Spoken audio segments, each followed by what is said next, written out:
other. Um, but he was, at one time,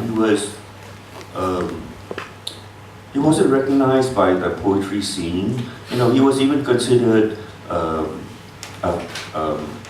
a person unfit to write poetry, a person unfit to write Burmese poetry, because he was writing this modern poetry in a modern way, and he was going against that traditional four-syllable lines. But now, a lot of people have recognized him to be one of the founding fathers of Burmese modern poetry.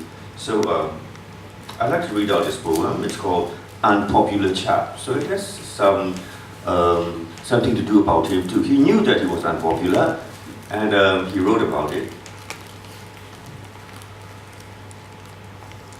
In the bazaar, the voluptuous and delicious freshwater hilsa is 18 chat. Chat is our currency. Hilsa is a kind of fish. You know? Mediocre by name, mediocre in fact and meat. Couplet is priced at 28 chat. So I asked the fishmonger, why is the freshwater hilsa voluminous and delicious cheaper? It's unpopular. Couplet is in demand, hence expensive, she said. Of course, Maung Chaw Nwe, the unpopular chap. What Brobdingnagian vulgarity, the bloke who doesn't usually have enough food, not to mention any nutrients for his naked body. How did it happen? Just like lice creeping, climbing and swelling in the hair of a very lousy woman, poems all over his body. He doesn't want to build his life on starter soup that comes free with a meal at seedy restaurants. Then again, it's a hard choice. On the table, only the soup is spicy hot. He who lives hand in glove with the destitute underclass. Then again, he fusses about public toilets. He swigs his white arak the cultured way. He knows how to hold his glass. He always has a reason to booze.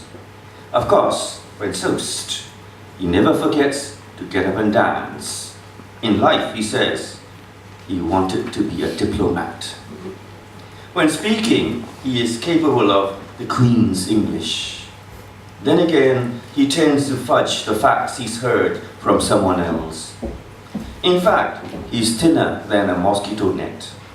In practice, he never makes use of his thinness. And so people take his thinness for granted.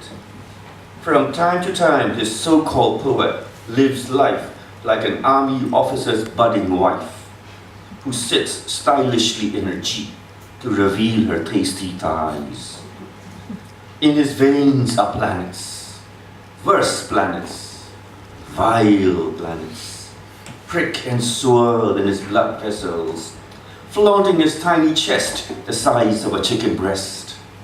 That chap Maung Chaw Nwe brags, the Earth's orbit is my residence. In the plop-plop of dripping green blood, he sets out his life journey. Top gear, he floors the accelerator. On the skin of his life, a city can rise, a river can flow. In public, his mother has often said, that idiot has such a tidy spleen. He just lives life by the whims of his heart, exactly at its purchasing price. He never screams in pain. Is never late to laugh aloud in happiness.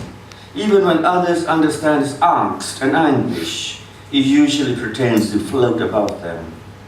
No wonder he's received only half of all the sympathy and help he needed. What wholesome karma!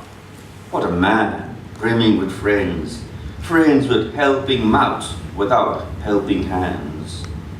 Mother Earth crinkles a branch of smoke, and on that branch is an ulcer, and a hand that has held a river and a genesis.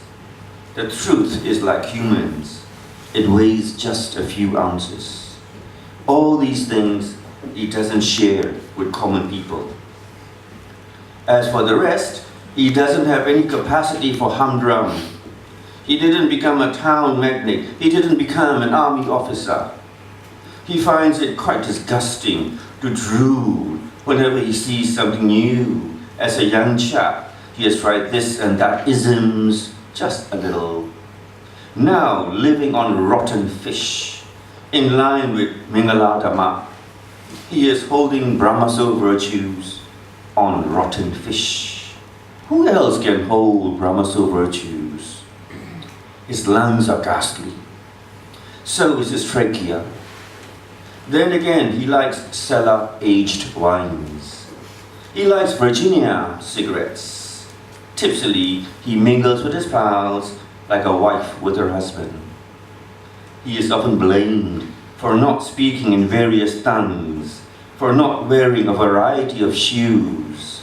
He takes immense pleasure in being conned by younger fellas, the age of his sons and brothers. Just like a wife providing for her husband, he serves his chums and acquaintances.